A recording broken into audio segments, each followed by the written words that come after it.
Na sasa tukaangalie maneno ya Mungu. Tito 2 mstari wa 11 na ule hadi wa 15. Tutasoma pia na wa Efeso mlango wa 2 mstari wa 8. Nasoma kwa jina la Yesu.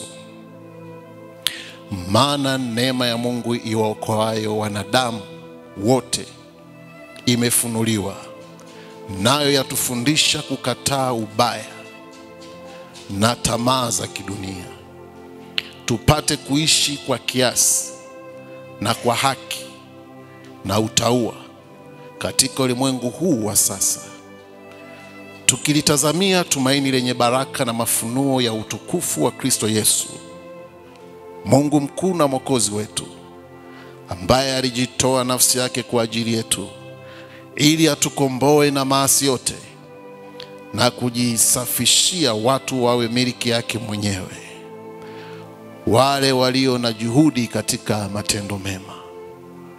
Kitabu cha Waefeso, waraka wa Paulo kwa Waefeso ule mlango wa 2 na mstari wa 8. Maandiko yanasema, kwa maana mmeokolewa kwa neema kwa njia ya imani, ambayo hiyo haikutokana na nafsi zenu, ni kipawa cha Mungu. Haleluya. Mungu anataka atufundishe juu ya neema ya Mungu na athari zake. Neema ya Mungu na athari zake. Neno athari linabeba dhana mbili, matokeo. Neno athari linabeba dhana mbili za kimatokeo. Matokeo chanya na matokeo hasi. Kwa hiyo ukikutana na swali linasema elezea athari za mvua, sasa hapa tunasema na wanafunzi swali la kuandika essay, elezea athari za mvua. Maana yake unaelezea matokeo ya mvua ambayo yana faida na matokeo ya mvua ambayo ni hasara. Kwa hiyo neno athari linabeba dhana ya matokeo mawili, chanya na hasi. Sasa neema ya Mungu na athari zake. Maana yake faida ya kuwa na neema ya Mungu na hasara ya kukosa neema ya Mungu. Ndiyo tunakuwa katika mazingira haya. Neema ni kitu gani? Tunafahamu au aidha ufahamu kwamba neema inaelezewa kama zawadi ya bure ambayo mtu anapewa pasipo kustahili. Zawadi, tuzo, nafasi, jambo, neno lolote ambalo linaleta furaha, linaleta faida, linaleta ushindi, yani mazingira ya kumfanya mwanadamu ajisikie amethaminiwa na yuko huru. Lakini neema hiyo au jambo hilo analopewa kiuhalisia, yeye au mtu huyu ambaye anakuwa amepata hakuwa na sifa za kupata. Hakuwa na sifa za kupata. Nakumbuka siku moja wakati nasoma niko Arusha, nishawahi kusema ushuhuda huu, narudia na kuna wengine hawajasikia. Wanafunzi inaweza ikawasaidia kama Mungu atakupa neema hiyo, na ushuhuda unaorudia. Siku moja mwalimu wetu mkufunzi alitoa maswali mawili tu. Sasa kwa sababu mimi binafsi niliona kama maswali mepesi sana, kwa hiyo nikafanya haraka. Baada ya kukusanya ile kazi, nikagundua maswali yote nimekosa. Kwa hiyo, na mwalimu alikuwa na tabia matokeo yakitoka yanabandikwa kwenye ubao wa matangazo. Sasa na mimi nilikuwa nafahamika pia kama mhubiri, mtumishi wa Mungu. Sasa nilipogundua kwamba nimekosa, nikaanza kuingiwa hofu na mashaka kwamba sasa mtumishi wa Mungu ataona ubaoni amepata zilo, alafu jina la Yesu linasemekaje hapa? Maulokole hawa hawasomi, wanakaa kuhubiri. Kwa hiyo nikaona hili litamtukanisha Yesu. Sasa nikamwambia Mungu kwenye maombi, ninajua kwamba huu mtihani nimefanya, kwanza sikuwa na kushirikisha, sikuomba kabla ya kufanya mtihani ili nipate utulivu wakati wa mtihani.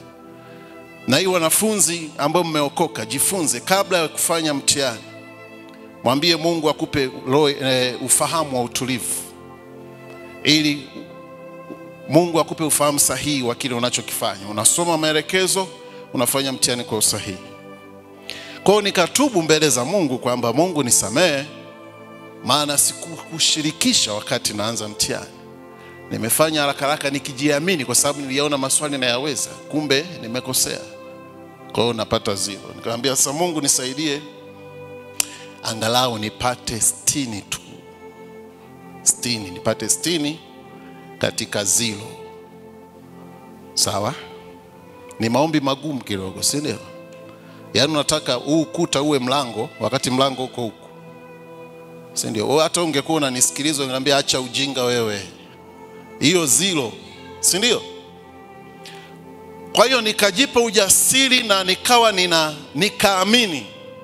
Na hata mawazo yangu yalipokuwa yananipa mashaka kwamba inawezekanaje kwenye zero upate 60, unachoomba unakielewa. Nikasema, nilikuwa kuna neno nafikiri la kwenye Isaya kama sio Zaburi, Mungu huyaumba matunda ya midomo yetu. Kwa hiyo nikasema sina zero, nina 60.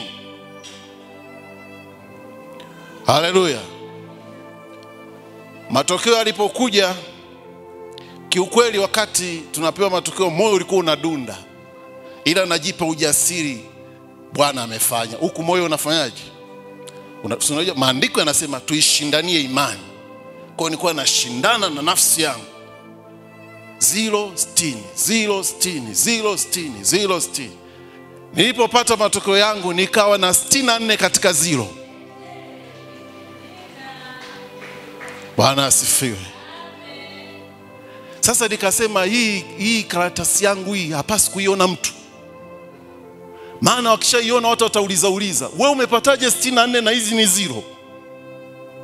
Kwa nikaificha mpaka leo na kushuhudia na wewe. Usiseme huyu jamaa alikuwa hajaokoka, ungerudisha mwalimu akuwekee 0 yako kama Mungu alijibu. Kwa hiyo ni neema. Kwa ile 64 kwangu ilikuwa ni neema, maana sikustahili kupata 64, nilistahili kupata 0. Kwa neema ni kitu anachopewa mtu asichostahili. Ndio maana tumesoma kitabu cha Waefeso, anasema hiki kitabu cha Waefeso mlango wa 2 mstari wa 8, kwa maana mmeokolewa kwa neema kwa njia ya imani, ambayo hiyo haitokani na nafsi ya mtu, ni kipawa cha Mungu. Anaposema ni kipawa, maana kipawa ni msamiati wa zamani. Leo tungesema ni zawadi. hii wokovu tulio nao ni zawadi itokayo kwa Mungu. Hatukustahili. Hakuna mtu ambaye anaweza akajivuna kati yangu mimi na wewe kwamba nimeokoka kwa sababu nilikuwa na dalili za kidini. Hakuna aliyeokoka kwa mfumo huo. Tumeokolewa tu, imetokea. Na ndio maana hata watu ambao hawajaokoka haitupasi kuwadharau, kwa sababu yani kama sisi ilivyotokea kama ajali, hata wao itawatokea kama ajali, wanajikuta wameokoka. Maana ni neema. Hakuna ambaye mimi na wewe tunayetazamana, hakuna ambaye amestahili kuwepo kanisani leo akiwa kama mtoto wa Mungu ameokoka. Hakuna. Ni neema ya Mungu, tumestahilishwa. Tumshangilie Mungu kwa kutustahilisha kwa jina la Yesu. Kwa kweli ni neema. Unajisikiaje leo hii uko salama na una uhakika wa kwenda mbinguni, tofauti na mtu ambaye wala hajielewi, anabaki tu kujifariji? Wengine wanasema Mungu ana hasira hizo, Mungu ataangamiza dunia yote hii. Wanasahau kuna dunia ya Lutu, ya Nuhu, waliokoka watu 8. Wale wahuni wote wakateketea kwenye maji, 8 wakaokoka. Lutu na familia yake, na Nuhu na familia yake. Kwa hiyo kama wanaokoka dunia watu 8, tuchukulie dunia ya Nuhu ilikuwa kama sisi tulivyo tu hapa, labda hii idadi sisi tuko ngapi? Alafu watu 8 tu mkatikati yetu, 8 wanaenda mbinguni. Kwa si shani au si jambo la ajabu watu wanaokolewa wakawa wachache, wakwenda motoni wakawa wengi. Ndio maana Mungu anasema tutapataje kupona tusipoujali wokovu mkuu namna hii, ambao mwanzoni uliohubiriwa huko nyuma na manabii na leo unahubiriwa hata sasa. Mungu akubariki mwinjilisti. Karibu na tena ambaye umekuja kututembelea.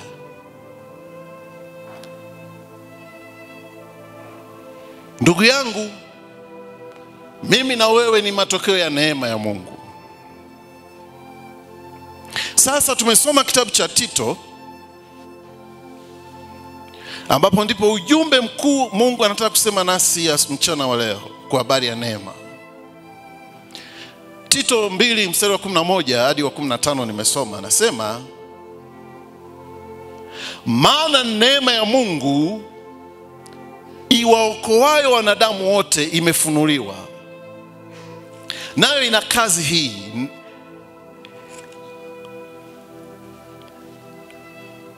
yatufundisha kukataa ubaya na tamaa za kidunia, tupate kuishi kwa kiasi na haki na utauwa katika ulimwengu wa sasa. Neema hii ambayo Mungu ameifunua kwetu ina kazi ya kutufundisha kukataa ubaya wa kila namna, ili tupate kuishi maisha yanayompendeza Mungu katika ulimwengu wa sasa. Ulimwengu wa sasa unahitaji sana tuwe na neema ya Mungu. Bila neema ya Mungu, ulimwengu wa sasa ni mgumu. Una ladha, unavutia, ni mtamu, unashawishi. Hivyo bila neema ya Mungu sio rahisi kuushinda. Tunahitaji neema ya Mungu kutusaidia. Haleluya. Nayo neema ina kazi ya kutufundisha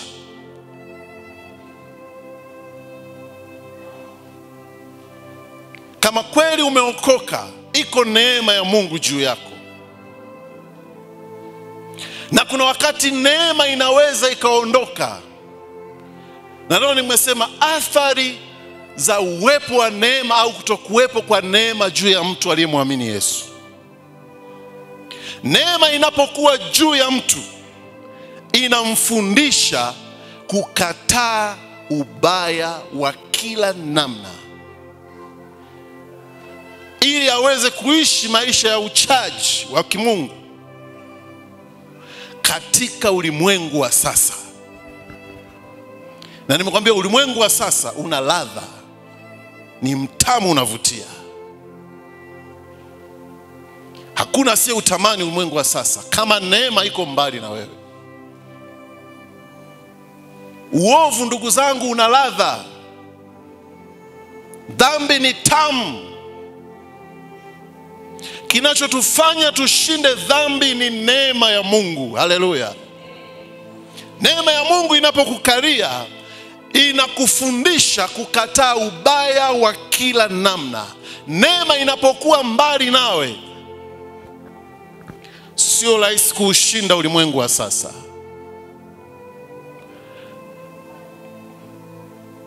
Maandiko yanasema kitabu kile cha, nafikiri ni Yakobo.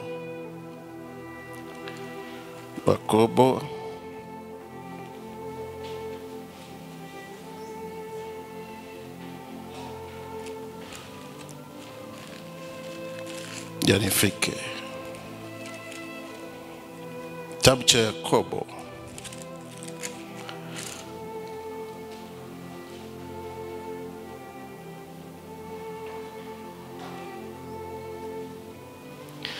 Yakobo 4:6 anasema, lakini hutujalia sisi neema izidio. Kwa hiyo husema, Mungu hapinga wajikuzao, bali huwapa neema wanyenyekevu. Anataka kusema nini? Ili Mungu aendelee kuruhusu neema kwangu na kwako, ni lazima tuonyeshe hali ya unyenyekevu kwake. Na unyenyekevu anaosema hapa ni hali ya uhitaji wa neema hiyo. Kiu, shauku ya kuhitaji kudumu na neema ya Mungu. Anasema huwapa neema wanyenyekevu, bali huwapinga wenye kiburi. Mwenye kiburi ni wa namna gani? Ni yule ambaye haoni haja ya msaada wa Mungu katika kuishi katika ulimwengu wa sasa. Ulimwengu tulionao bila neema ya Mungu, tutaishi kwa sheria. Na unajua kuna faida na hasara ya sheria. Iko hivi,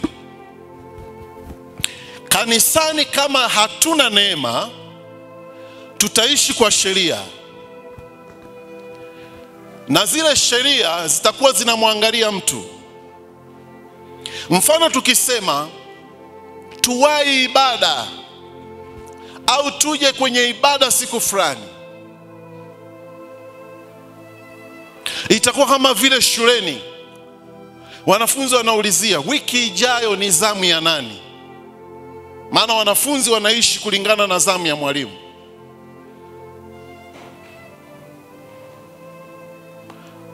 Mwalimu mkali na mwenye msimamo, wiki yake hata watoro wanapungua, wachelewaji wanapungua, wasioandika wanapungua, wote wanaandika darasani. Siku ya mwalimu mpole na mzembe, watoto wanaishia mitaani na wanakuja kwa muda wanaotaka, na mazingira ya shule yanakuwa machafu. Watoto wanaishi kwa sheria, hawaishi kwa neema shule.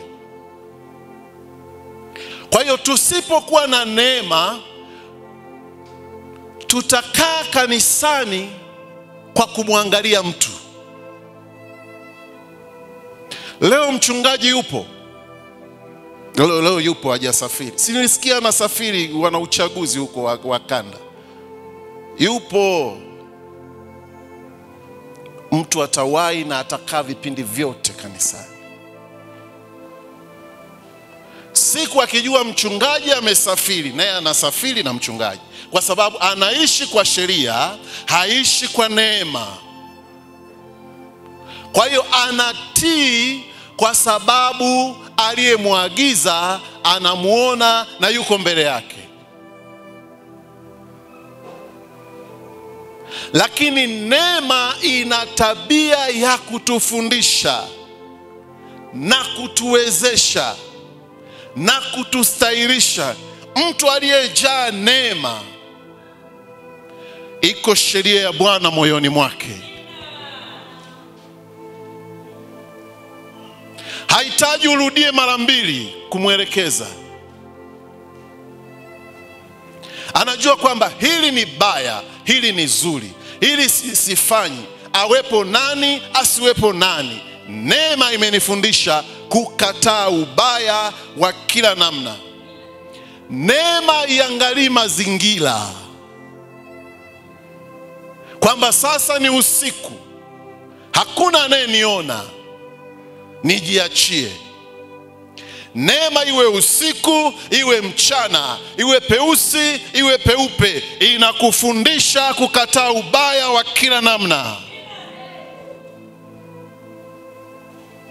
Neema ni ya muhimu sana. Ndio maana maandiko yanasema, nafikiri katika kitabu cha Malaki 1:9. Ni Malaki au nataka kwamba waangalie mtu mmoja wenu asipungukiwe na neema. Ni Waebrania ndio 12 nafikiri 14 16 ndio. Samahani, twende kitabu cha Waebrania 12 mstari wa 14 hadi wa 16. Maandiko yanasema, tafuteni kwa bidii kuwa na amani na watu wote, na huo utakatifu ambao hapana mtu atakayeweza hapana mtu atakayemwona Bwana asipokuwa nao. Mkiangalia sana mtu asipungukie neema ya Mungu,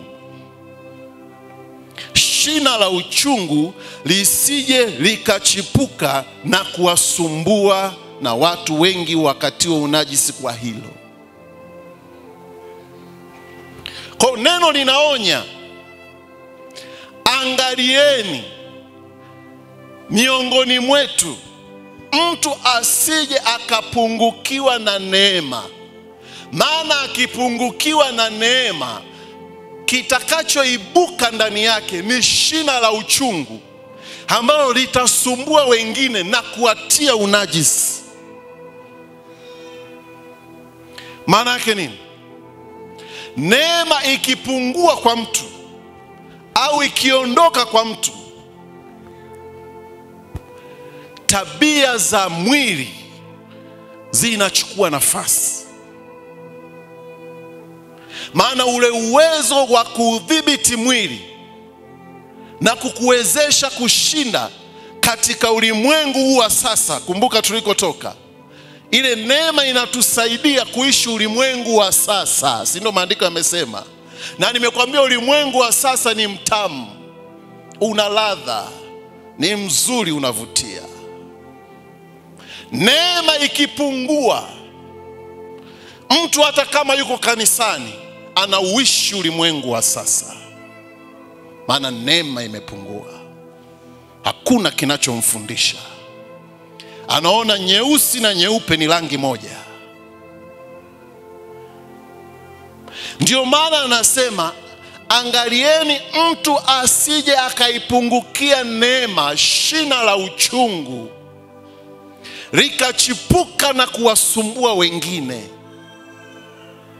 Ndugu zangu, mtu akipungukiwa na neema, hata kwenye nyumba yako, ofisini kwako, kanisani unaposali, mtamgundua tu.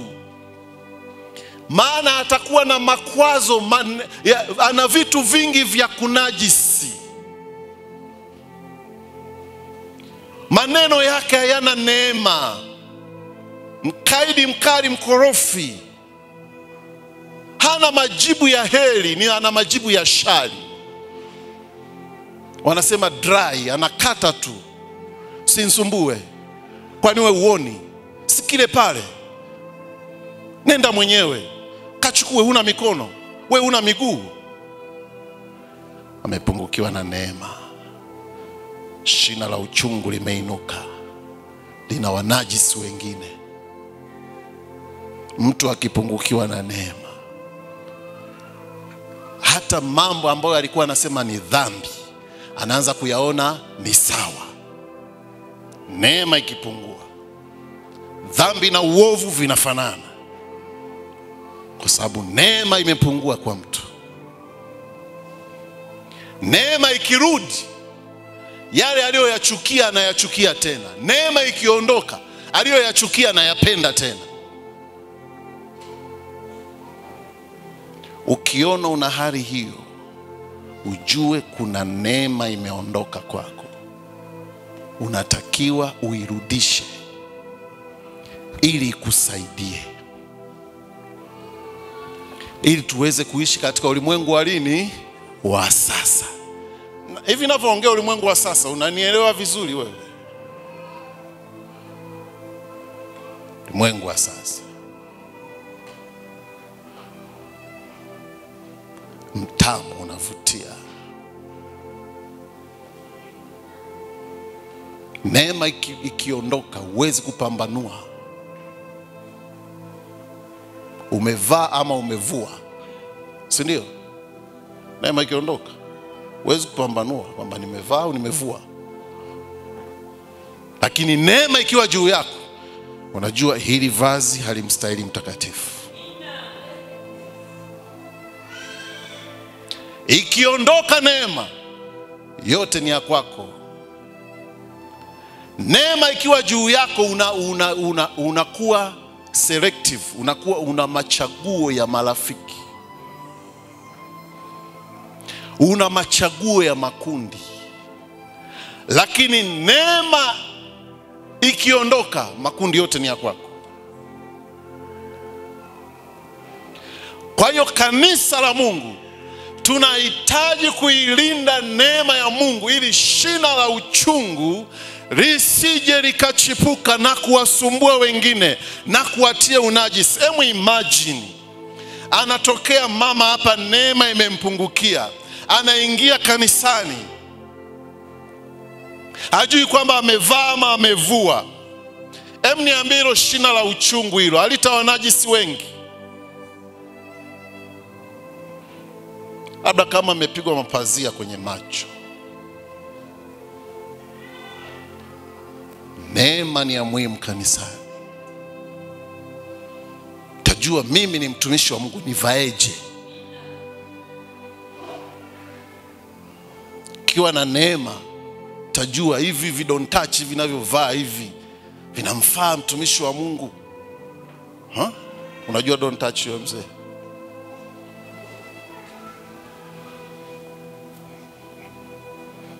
Nisijui. Kuna vinjiwa, vidontachi.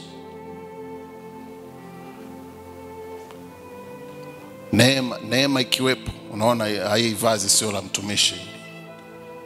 Neema ikiondoka, nyeusi na nyeupe yote rangi moja. Haleluya. Tunahitaji neema ya Mungu.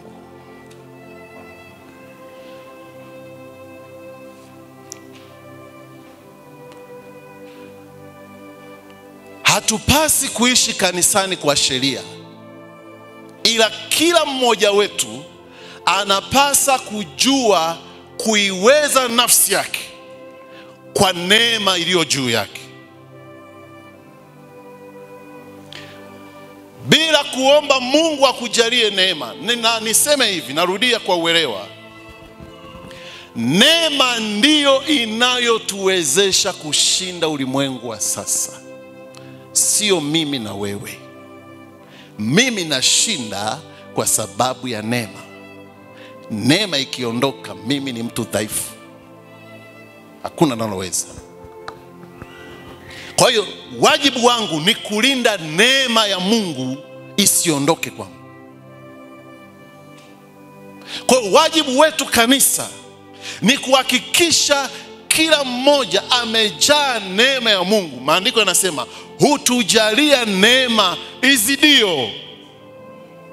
Kwa Mungu yuko tayari kuitoa neema ili tushinde. Maana bila neema ya Mungu hakuna atakaye shinda. Maandiko yamesema hakuna anayeokoka kwa nafsi yake, bali neema ya Mungu. Neema ni ustahirisho wa kimungu katika maisha ya muamini. Hiyo ndiyo neema. Kwa tunahitaji kuishi na ustahirisho. Unachukia dhambi kwa sababu iko kitu kinakustahirisha kuchukia. Kikiondoka dhambi kwako ni kitu kina ladha kitamu. Ndio maana Mungu anasema tuitafute hii neema, ambayo anasema anatujalia sisi. Na hata ukiangalia maandiko yote ambayo ameandika vitabu mtumishi wa Mungu Paulo, mwishoni anamalizia neema ya Bwana wetu Yesu Kristo ikae nanyi. Anajua umuhimu wa neema kukaa na kanisa. Bila neema hakuna kanisa. Kuna wapagani wanaofuata sheria. Fulani asipokuwepo wanaivunja sheria siku hiyo. Fulani akija wanaifuata sheria. Kwa sababu hakuna neema kwao. Kwa hiyo tunashinda dhambi kwa sababu neema inatupa kushinda. Ndiyo maana kama unataka kwenda mbinguni, usiwaze utafikaje mbinguni. Wewe tafuta neema ya Mungu. Mwambie Mungu kwenye maombi yako, nahitaji neema ya kunisaidia kukukaribia. Nahitaji neema ya kuomba. Anasema atatupa roho ya neema na kuomba. Nahitaji neema ya kushinda tamaa. Nahitaji neema ya kushinda uongo. Nahitaji neema ya kushinda uvivu wa ibada. Yaani ukijiona udhaifu, kuna mambo yanakushinda shinda ya Mungu, usijisumbue kwamba inatokea nini sasa, nifanye nini sasa. Mwite Yesu, mwambie nipe neema. Jambo hili siliwezi. Mungu anajua wala pasipo yeye. Yohana 15 mstari wa 5. Wala pasipo yeye sisi hatuwezi neno lolote. Kwa hiyo mweleze Mungu siri ya kuferi kwako, siri ya kushinda kwako. Nimekutolea mfano. Nimefanya mtihani nikajua nina 0, lakini kwa sababu iko neema nikamwendea mwenye neema. Wewe mwenye neema, badilisha 0 iwe 60. Mwenye neema akaniongezea na 4 kwa sababu nimepata ufahamu, akanipa 64 katika 0. Kwa hiyo hata mimi na wewe tunapokuwa dhaifu, kuna mambo hatuyawezi, unaona kuna jambo linakulemea, uliwezi, wala usikate tamaa, wala usijisikie vibaya. Wewe nenda mbele za Mungu, mwambie hata dakika 2, Bwana nipe neema, hili linanishinda, mawazo baya yananishinda, tamaa mbaya inanishinda, kiburi kinanishinda, jeuri inanishinda, ukali unanishinda, uvivu unanishinda. Mungu nisaidie. Mungu ataleta neema. Lile usiloliweza utaona unaliweza. Tafuta neema ya Mungu. Wote tunaishi kwa neema. Hakuna mtu anayeishi na kuweza kwa nafsi yake. Neema ya Mungu inatuwezesha. Mchana leo tunahitaji neema. Hebu simama.